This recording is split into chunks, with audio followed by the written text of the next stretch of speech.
কসবা কাণ্ডে পুলিশের নজরে ধৃত 3 জনের কল ডিটেলস রেকর্ড।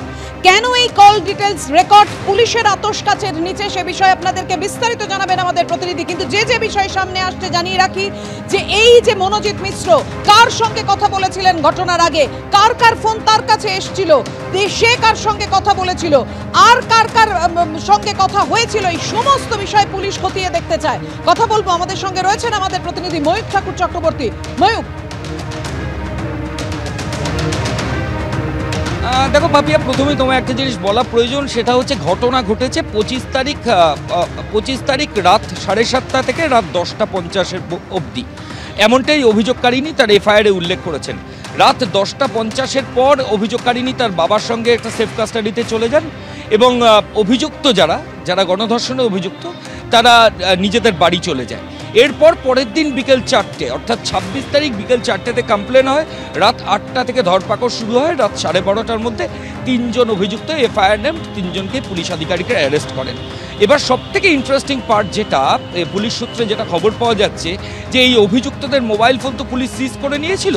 সিজ করার পর এই অভিযুক্তদের কল ডেটা রেকর্ড সেটা খতিয়ে দেখে পুলিশ আধিকারিকরা দেখছেন যে রাত 10:50 পর থেকে গ্রেফতার হওয়ার আগে পর্যন্ত এই মনোজিৎ সহ অভিযুক্তরা একাধিক লোকের সঙ্গে ফোনে যোগাযোগ করেছেন।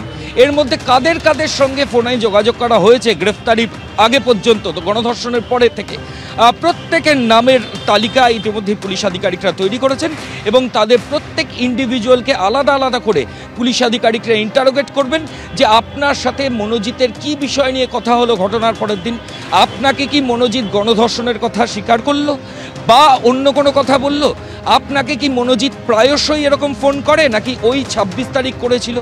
এই করবোরেট করা অর্থাৎ আগের তথ্য দেখা, সিডিআর দেখা, সেই নিয়ে এক্সামিন করা সেটা পুলিশ আধিকারিকরা শুরু করবেন। অভিযুক্তরা ঘটনার পর থেকে গ্রেফতারির আগে পর্যন্ত যাদের সঙ্গে ফোনে কথা বলেছেন। এর পাশাপাশি আরেকটা তথ্য জানিয়ে রাখি, ঘটনার পরের দিন অর্থাৎ 26 তারিখ সকালবেলা মূল অভিযুক্ত মনোজিৎ সাউথ ক্যালকাটা ল কলেজের ভাইস প্রিন্সিপালের সঙ্গে কয়েক মিনিট ফোনে কথা বলেন। সেই তথ্য পুলিশ আধিকারিকদের হাতে এসেছে। সংশ্লিষ্ট বিষয় নিয়ে সাউথ ক্যালকাটা ল কলেজের ভাইস প্রিন্সিপালকে পুলিশ আধিকারিকরা জিজ্ঞাসাবাদ করেছেন যে আপনার সাথে মনোজিৎ কী নিয়ে কথা বললো, সে কি গোটা ঘটনার কথা কবুল করলো আপনাকে? যদি না করে থাকে তাহলে কি বললেন মনোজিৎ? আপনার সঙ্গে মনোজিতের তো এরকম ফ্রিকুয়েন্ট কনভারসেশন হয় না, তাহলে হঠাৎ 26 তারিখ সকালে মনোজিৎ আপনাকে ফোন করে কি বললেন? এই গোটা বিষয়গুলো সিডিআর অ্যানালিসিস করে পুলিশ আধিকারিকরা পাচ্ছেন এবং সেই মোতাবেক এক্সামিনেশন চলছে। এবার আরেকটা ইম্পর্টেন্ট পয়েন্ট যে সাউথ ক্যালকাটা ল কলেজের ভাইস প্রিন্সিপাল সহ 16 জনের নামের তালিকা সিসিটিভি ফুটেজ দেখে সেটা পুলিশ আধিকারিকরা পেয়েছেন।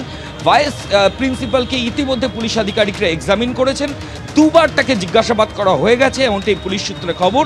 এবং বাকি যে 16 জন পড়ুয়া রয়েছেন তাদের মধ্যে 6 জন পড়ুয়াকে ইতিমধ্যেই পুলিশ আধিকারিকরা জিজ্ঞাসাবাদ করেছেন। কেন জিজ্ঞাসাবাদ করেছেন? যে 25 তারিখ ঘটনার দিন 7 ঘন্টা সিসিটিভি ফুটেজ পুলিশ আধিকারিকরা নিয়েছিলেন। সেই 7 ঘন্টার ফুটেজে এই 16 জনের মুভমেন্ট কলেজের মধ্যে বিভিন্ন সময় দেখতে পাওয়া যাচ্ছে। তদন্তকারী আধিকারিকরা জানতে চাইছেন যে এদের মধ্যে কাউকে দেখা যাচ্ছে বিকেল 4:30টার সময় কলেজ থেকে বেরিয়ে গেলেন, কেউ 5টার সময় বেরিয়ে গেলেন, কেউ তার পরে বেরোলেন, আবার কেউ 7:30টার আগে বেরোলেন। তারা অন্যান্য দিন কটায় বেরোন? 25 তারিখ কটায় বেরিয়েছিলেন? 25 তারিখ যদি তারা 4টের সময় বেরিয়ে যান, সিসিটিভি ফুটেজে দেখা যাচ্ছে, তাহলে কি তারা কারোর নির্দেশে, মনোজিতের নির্দেশে তাড়াতাড়ি বেরিয়ে গেলেন যাতে কলেজটা ফাঁকা হয়ে যায় এবং এই কুৎসিত কাজ মনোজিৎ এবং তার কো-অ্যাকিউজরা করতে পারে, তার জন্য আগে থেকেই পরিস্থিতি তার অনুকূলে করে নিচ্ছিলেন মনোজিৎ?